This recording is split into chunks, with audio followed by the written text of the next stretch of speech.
Dr. Dunning, Good morning. how are you? Just peachy keen. How are you?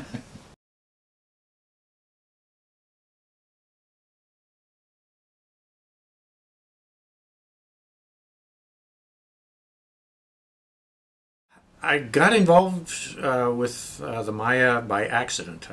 When I was early in high school, I picked up the wrong book in the library once. I was kind of a nerd. Misread the dust jacket when I was sort of hastily looking for something to read. To a 13, 14-year-old, it was very intriguing. I started reading more over the years. Eventually wound up going to college at the University of Chicago with the intent of learning more about the Maya, in part because that was one of the few places that had Maya language courses. And I've never really lost interest. I mean, I've occasionally worked elsewhere and certainly am interested in other places and other things, but it's a fascinating culture, both in the present day and in antiquity, and haven't had any problem keeping an interest.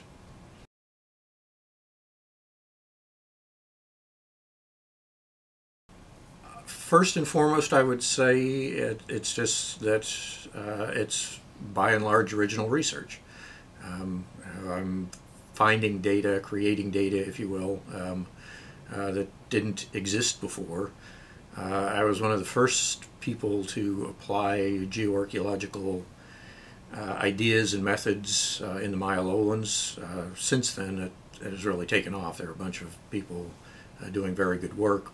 And I'm kind of playing a somewhat similar role on some of the islands in the West Indies now, where finding out sort of the long history of human-environment interactions in a given area is always really exciting.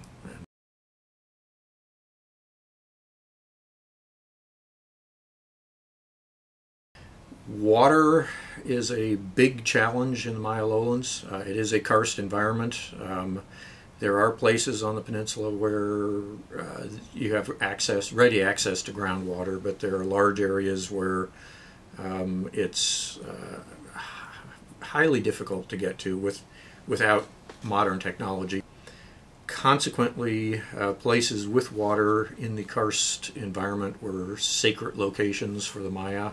Cave systems many of them were of great ritual significance.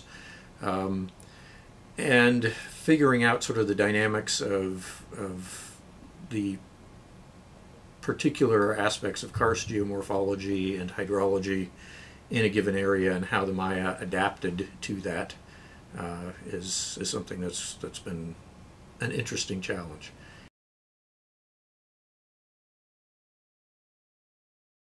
Principally radiocarbon dating.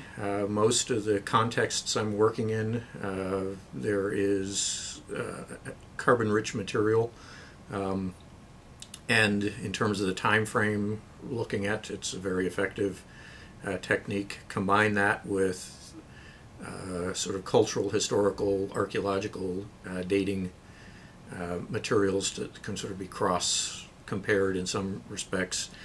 Working in the cave systems and working on speleothems, which is something I've only gotten more recently interested in, uranium-thorium dating is the way to go.